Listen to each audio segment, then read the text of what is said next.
Dímelo, mi gente, it's your boy CarameloBX, aka CBX. I got a new type of video for you guys here today. I'm going to be looking at these early predictions of the 2024-2025 NBA season. You guys don't know this about me, but I'm very heavy into the NBA. I love watching these games every single year. As you guys can kind of see back here, I have like a poster in the back. I'm a big Celtics fan. And no, it's not because they just won a championship. I'm not a bandwagon. I've been watching these guys since freaking Kelly Olynyk days, since Jay Crowder days, all right, since short hair Marcus Smart days. If you guys don't know basketball, you guys don't know what I'm talking about. But anyways, man, we're gonna get into this video here. Before we get started, make sure you subscribe, hit the like button, turn on the notification bells. Without further ado, man, let's get into it. All right, so this is captioned my way too early 2025 NBA award predictions. Now, as this video goes on, I'm not really sure what this guy's predictions are, but as you guys know, depending on the subject that we're talking about here, I'm going to be giving my inputs, and then at the very end of the video, I'm going to give my full thoughts on what I think is going to happen to NBA season for this year. What's going on, y'all? It's Cone back here again today with another video, and today I want to give you my way too early 2025 NBA award picks. The season is still 2.5 months away. These picks will likely change before the year begins, and I'll give you my official predictions right before the season starts, like I do every single year. But let's go ahead and talk about where my head is at the moment. And I'm going to go through all the major awards: MVP, MIP, DPOY, Rookie of the Year, Sixth Man of the Year, Clutch Player of the Year, Coach of the Year. You know the drill. We're going to go through all of them. I'm going to give you who, if I had to go ahead and predict someone today to win, who that would be, as well as, of course, a lot of the other candidates that I think is going to be really interesting in these races. On some no glazing shit, like, he's gonna be a problem, bro. He did a lot his first year. Don't miss out on future videos, and of course, comment down below who you would have winning these awards as of right now. But for the moment, let's go ahead and get into some way too early NBA awards. Let's go ahead and kick things off with Defensive Player of the Year. This is okay. Hold on, I want to get started by saying this again. No glazing, bro. No glazing.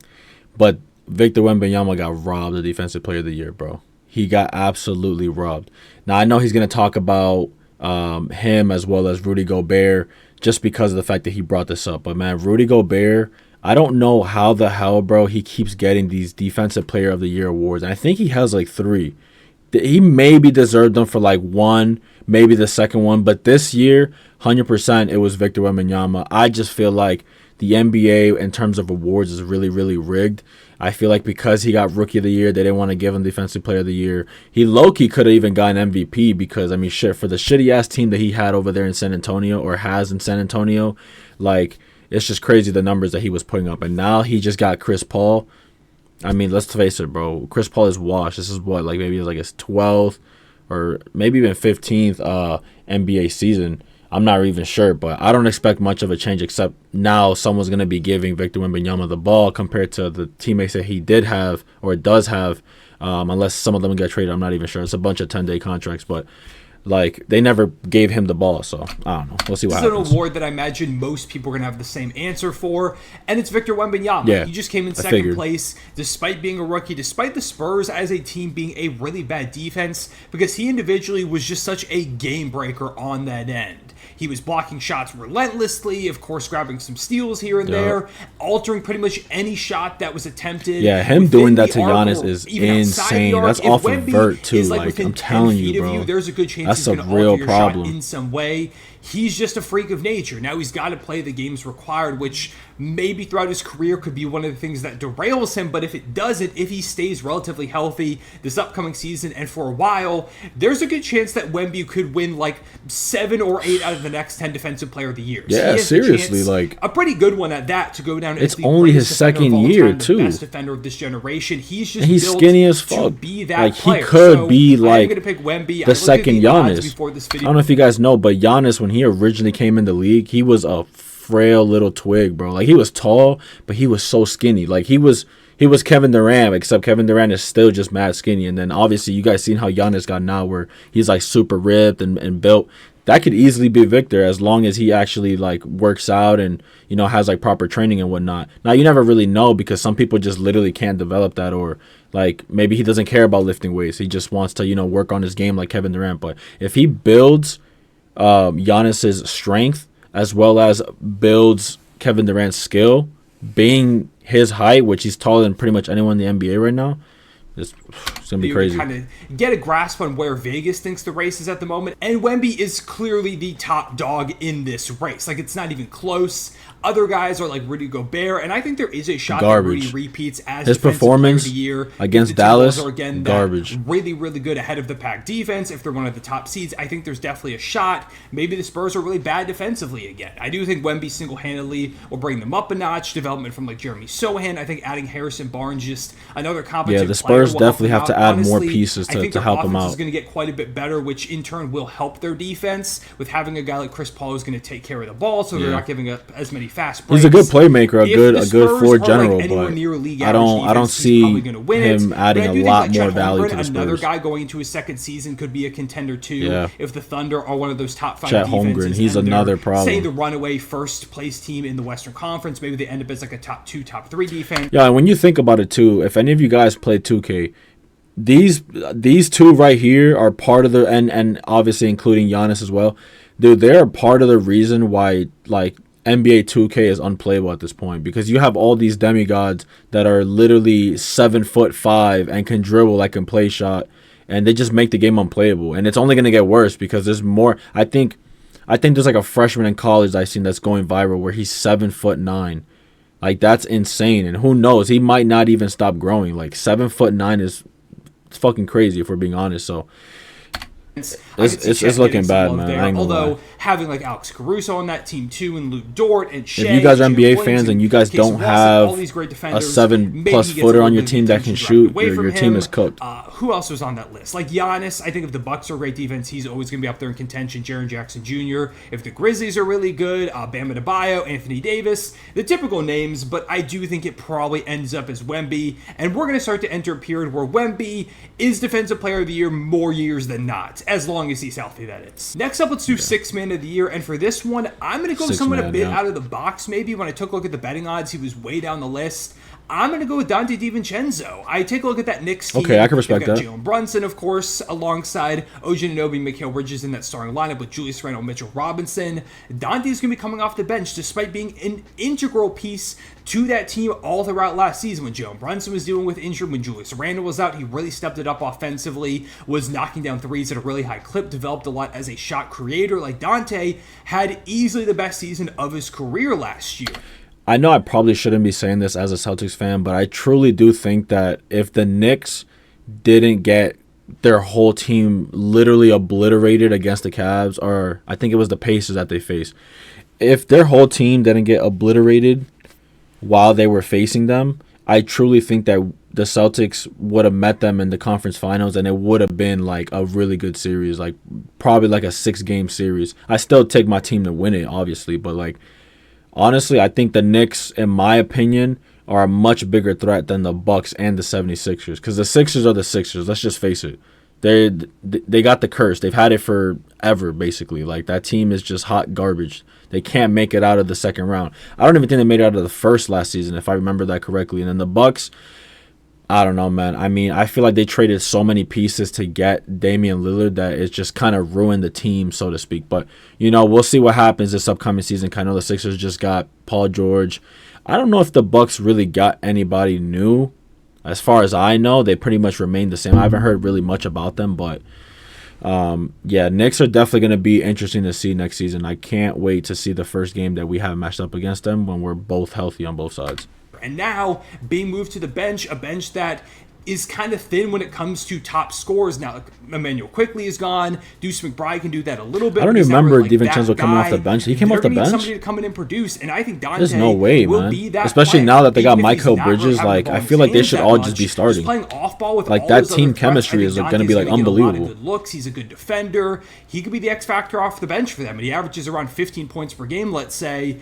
I think he's got a real shot, especially if the Knicks are as good as I think they could be. This is a team that has a real chance to be a top 2 team in the Eastern Conference again. Like I said, seriously. And have a ton of wins on top of that. So I'm going to go ahead and pick Dante DiVincenzo for this spot. Some other guys, of course, Malik Monk, Naz Reid, they finished top 2. I almost went with Malik Monk, but I think the Knicks are going to be significantly better than the Kings. So, yo, is it me, or do I feel like that EXO tattoo, this one right here, I feel like this is such a common tattoo. This is almost as common as like when people get the roses and the clocks and the doves like right here on their forearm. Like it's just such. Why does everyone get that shit? I don't understand. Like it makes no sense to me. I feel like that could hurt. It's almost like a filler tattoo. Like he just had like a blank spot. He didn't know what else to put there, so he just slapped on XO. For the Cavaliers, Norman Powell for the Clippers, even Josh Hart on the Knicks as well. I think. I think I saw him mention Naz Reid. He's also he was part of the reason for the Timberwolves' success. I'm gonna be completely honest with you. Like. Also, I do think like Alex Caruso, if he's not a starter for the Thunder, Isaiah Hartenstein, I don't know, even as a Thunder fan, what that starting lineup is going to look like. So Caruso's pretty decent as well. Thunder, and even Russell I would Westbrook, take him over most people. A massive impact for the Denver Nuggets. I think he could get some love. So yeah, this is a race that feels. Russell Westbrook on the Nuggets is so random to me. Like and it's crazy too how he landed there. I think this was the second time he was sent to the Jazz. And they just immediately kicked him out, or like I think they traded him. I don't know what the case is, or maybe it was a buyout. I'm not sure, but like it's crazy to see that Russell Westbrook has been on so many different teams ever since he left OKC. Like he's just been. I feel like every season is on a new team. Like it's crazy, but that's gonna be interesting to see as well. More wide open than assuming he's them, not Brick City like he normally is, or like how he's been these last couple of years. Next up, let's do most improved player, and I'm gonna go with a guy that would have been pretty firmly in the finalists of this race if you ask me if he stayed healthy all season, and that's Jalen Johnson. He only played 56 games, but in those games, 16 points per game, 8.7 rebounds, 3.6 assists. That is an 11-point jump for him. Most efficient year of his career. Rebounding doubled, assists tripled. Like everything was so much better this past season. He really took big strides offensively and defensively. And I think there's a lot more to his game, especially now that DeJounte Murray is gone. See, I feel like when it comes to most improved player, it's one of those things that it's like, I feel like they kind of go hand in hand with the sixth man of the year, because you got to think about it. Like Dante DiVincenzo, he came off one of his best seasons ever. Same thing I feel like with Naz Reid, right? So you could almost argue that for them to even be recognized as the sixth man of the year, right, you almost have to like really up your game, especially if you're coming off of the bench. So it's almost like how can those go not? What am I saying? How can those two not go hand in hand in terms of like, you know, you're coming off the bench, you're being recognized as a valuable asset as the sixth man of the year, but in order to be that, you have to improve, which would almost make you eligible for most improved player of the year. Like, I just feel like they go hand in hand. So, like, he did pretty well last season, but I feel like I would still give recognition to those guys for the sixth man of the year. But that's just me personally. The Hawks need somebody to step up and kind of be that second option, and I think Jalen Johnson is going to be that guy. I believe there's a world where he averages right around 20 points per game this upcoming season, especially when you have a playmaker like Trae Young next to you. Now, maybe they're not as scary as an offensive team, so that could take a little bit away from his efficiency. But I think if he just maintains that could be it too. The same, that could be if it too. Drops a little bit, brings that volume up, and say the Hawks are more competitive than people realize. Maybe they're a fringe. Because I'll tell you what, I know about him, but I've barely seen his highlights. Because I mean, he plays for the Hawks. Like nobody watches them. To qualify to win the award. So yeah, I'm gonna go with Jalen Johnson. I think there's real all-star upside in his game, and I think he continues to break out in year 4. A lot of other guys that we could mention with this most improved players, obviously a very wide open award every single year. You've got Jonathan Kuminga with the Warriors now losing Klay Thompson. They need some scoring. I could see him going ahead and stepping in. Josh Giddey now that he's over on the Bulls. But they do have a lot of guards. I think Josh Giddey, man, I'm not going to lie to you. His career's cooked, bro. His career, especially after those allegations, bro. His career's cooked. He just went from a super contending team in OKC with so much talent, and they shipped his ass to the Bulls. He's cooked, bro. He's cooked. Going back in Io and Kobe White. He's absolutely cooked. Dalen Terry is there as well. Like, it's just kind of clunky in terms of all the guards. They have Zach LaVine, of course, is still there too. So I didn't feel super confident in picking him. Kate Cunningham, I think, could take a big jump. I wouldn't be surprised. I talked about a lot of this. Yeah, he's another one, man. He needs to get the hell out of Detroit, bro. A bunch of candidates for this award. You can go ahead and check it out. Like Cam Thomas could theoretically average a bunch of points, but I think the Nets are going to be pretty bad, so I don't think that translates to votes. Yeah. MIP is one of my favorite ones. Ooh, if you want a sleeper, you know why Cam Thomas' slogan is "Ain't shit funny"? That's why he never smiles, bro. Because he's on a shitty ass team, bro. I guarantee you, he won't have that same attitude if he's on a winning team. Like He's another one. He's a great player, but actually I won't say great. He's a good player, but he needs to get the hell out of the Nets, bro. Out of Brooklyn, Manuel he needs quickly, to. I think he's got. There's a lot of good players wasting their talents on these mediocre ass teams. Take a look at him to potentially win the award. But now let's you take know, a look if you're at chasing the Rookie of bag, Year. then Easily fuck it, one of the because I know tougher they pay him a award lot races over to there. pick. If you ask me, it's not that draft class that has like, oh, that guy's clearly the player. Zach Edey is my pick at the moment, I believe. Honestly, it's kind of between him and Reed Shepherd. I just don't know how much opportunity Reed Shepherd's going to get, even though he might earn it very quickly with how he looked in Summer League. But for Zach Edey, I do believe he will start from day one next to Jaren, Marcus Smart, John Yeah, he might add to the in that Grizzlies. starting I feel lineup. like The Grizzlies are going to be a really good But I don't team know, once because it's the again, if you Grizzlies. ask As me. long as John long they stay Morant is healthy, or he's gonna be a not part of that, he could be a flashing a double-double freaking machine Tech from day 9 on one, Instagram again, Live get that again, winning boost. like he, I believe that Zach Edey like he is did gonna be easily before. one of the I think he front runners had if like a plays pistol enough on games. Instagram, He but did deal with a number depending of on how injuries healthy the throughout team Summer is, I League, think so he can that add a is little lot. bit concerning, especially for a guy of his size. But I'm just going to assume that he's able to stay on the court, and being that center for a very, very good Grizzlies team, I would imagine, will probably be enough in a pretty weak draft class overall to get him the boost. But again, Reed Shepherd, I do think is a great candidate. Zachary Risachet, of course, being the #1 overall pick. If he's just knocking down shots, playing really well as this two-way wing off of Trey, I think there's a world where he goes ahead and wins it. Alex Sarr, I know I'm not gonna lie to really you. did not This play well year's in draft Summer League, class but I don't was think that's so indicative of how ass, his man. rookie It season's was gonna horrible. go. A big sleeper that I like is Bub Carrington. If they give him the reins of that offense from day one, I think he can make a big-time impact. But yeah, I think those are kind of the main guys, like maybe Buzelis, but the Bulls have a lot of guys on that team. Stephon Castle's interesting. I don't know. It's going to be a weird Rookie of the Year race, but I guess for the moment, give me Zach Edey. Then we have Clutch Player of the Year, and for this one, I went back and forth between a few guys, but I'm going to once again try and go a little bit out of the box here. I'm going to go with Damian Lillard. He was consistently known as one of the most clutch players in the league. He has been for most of his career. And this past season for the Bucks was not good. He was not up to his usual standards. He was not nearly as efficient as typical. It felt like he and Giannis had a lot of growing pains figuring out how to play alongside each other. I'm going to say that this season Dame figures it out and gets back to his clutch ways. He was he definitely fell off a bit this year. Overall point scorers in clutch situations this past season, even though the efficiency was he's still Lillard, you feel me? So he's still making good shots, and he's still a good 3-point shooter. He just wasn't he wasn't as dominant last season as he normally was when he was on the Blazers. Big time bounce back, wins Clutch Player of the Year. The Bucks are a really good team because of that. And yeah, I just kind of want to go a bit out of the box. Obviously, like Shai Gilgeous-Alexander, that's crazy, I could have bro. gone with him. He Turn finished around in and the fading top 3 three this past season on a Thunder team that from the projects wing to is be crazy. ridiculous. He's got a decent shot, it feels like. You, of course, have Luka Doncic up there, Steph Curry, who's the reigning Clutch Player of the Year. De'Aaron Fox could do it again. DeRozan has pretty consistently been one of the clutcher players, although now that he, Fox, and Monk, who are all really clutch players, are on the same team, maybe they detract away from each other. Like, any star player you can name, really, like a Kevin Durant or a Joel Embiid or Nikola Jokic or even Giannis, potentially. Like, any star player feels like they have a chance to be one of those guys. This is still one of the weirder awards to figure out. Like, is there even voting fatigue for Clutch Player of the Year? I don't really know. Yeah, you gotta but feel I guess for we'll see Steph, for the bro. moment.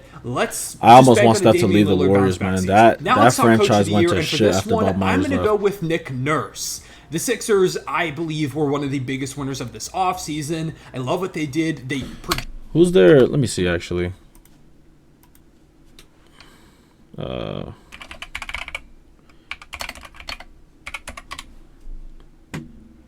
this guy, Mike Dunleavy Jr. Yeah, I don't know who the hell this guy is, but all I know is that ever since Bob Myers left, like, they just been cooked. Absolutely cooked. So, I don't know. I don't know what's going to go on there. The Warriors it's not looking pretty, man. I truly think, I know Curry wants to stay loyal to, the Warriors, just like the way Giannis will stay loyal to the Bucks. And you don't really see that nowadays. Like, NBA is like so common for people to just up and leave teams and join a new team, whatever. But unfortunately, I think it's time. I think it's time that he goes somewhere else.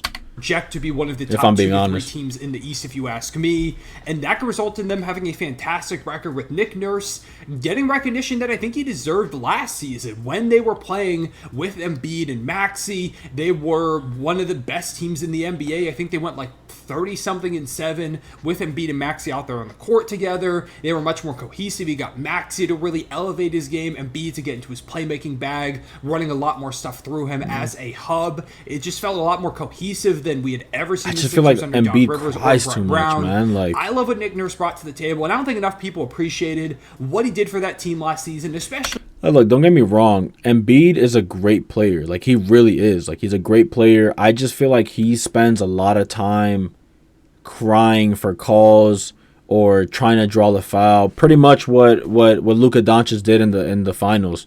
Like, instead of just playing the game, Luka is trying way too damn hard to draw a foul or just something. Like, bro, play the game. Like you're ruining the game by doing that. I think it might have been the last game or second to last game. I think it was game 4. I don't remember, man. I think it was either game 4 or game 3, where this dude literally was trying to draw every single foul possible and just fouled out of the game with like 5 minutes left in the fourth quarter.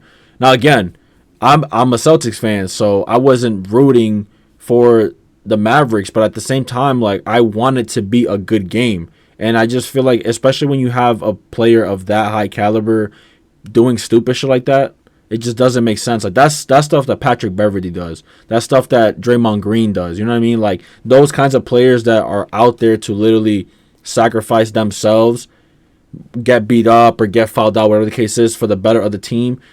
Leave that to those players. But dude, Luka Doncic, a player like him, should not be doing that. And I feel like that's something that Embiid does, where you'll see him multiple times in the season get into a scuffle, and then he's like getting fouled out or he's getting double text and now he's ejected from the game. Like, bro, if you just play the game, stay on your damn feet so that you don't get injured, like, bro, they can go far. But again, it's the Philly curse, man. Especially in the face of all the injuries they had. So I have a lot of friends that are Philly fans, bro. Tyrese Maxey, Paul George, they know. Embiid, the Sixers are going to be a fantastic regular season team, and I believe Nick Nurse will get some of the recognition that he deserves. Other candidates, of course, include Joe Mazzulla. If the Celtics are once again very dominant, despite Porzingis being hurt to start the season, I could see him getting some recognition, plus them coming off their championship. Yeah. It just feels like a recipe for him getting more love than usual for the award.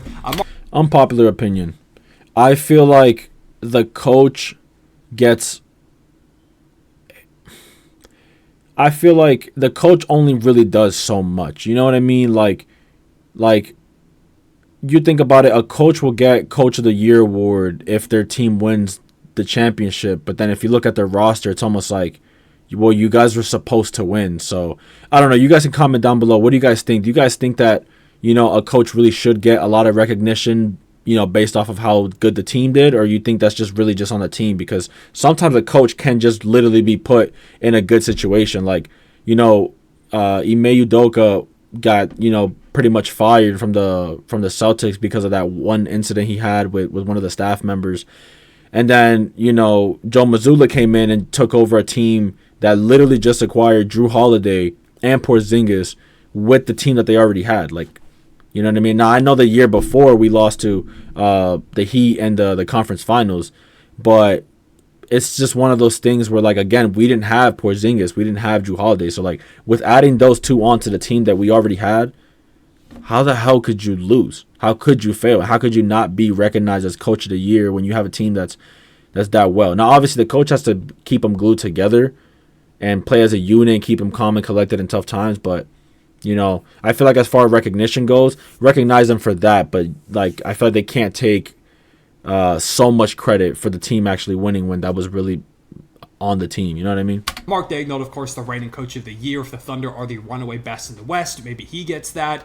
Jamal Mosley for the Magic was a guy that I almost went with here, but I'm not quite sure the Magic where they'll be were pretty decent this season, too. For him to go ahead and get that, especially now that there's more expectations on that team, like Taylor Jenkins for the Grizzlies. But it's the Magic. I don't see them going any farther than, like, the 8th seed, maybe the 7th seed. I don't know. Same thing with, like, the Heat. For the 1 seed, Chris Finch, if the Walls are really good again. There's a lot of ways I could go with this award. It's always hard to tell. Really, it feels like just picking what team you think will be really good this upcoming season and will have the right recipe to get a guy Coach of the Year. I'm going to say it's the Sixers. I'm going to give it to Nick Nurse because I do think he's one of the better coaches in the league. And finally, we've got the Most Valuable Player award, and I feel like you could probably tell this one from the thumbnail, and maybe knowing me, I'm going to go with Shai Gilgeous-Alexander at the moment. He just finished top 2 in MVP voting. He was up there in 30 points per game all time. He is nasty. I can see that. He's the model of consistency. And he might have won it if he didn't deal with that injury towards the end of the season that really hurt his efficiency. He tried playing through it. He was just clearly not himself, and once he got healthy, like you saw in the playoffs, Shai was... Hold on. I want to see what was the...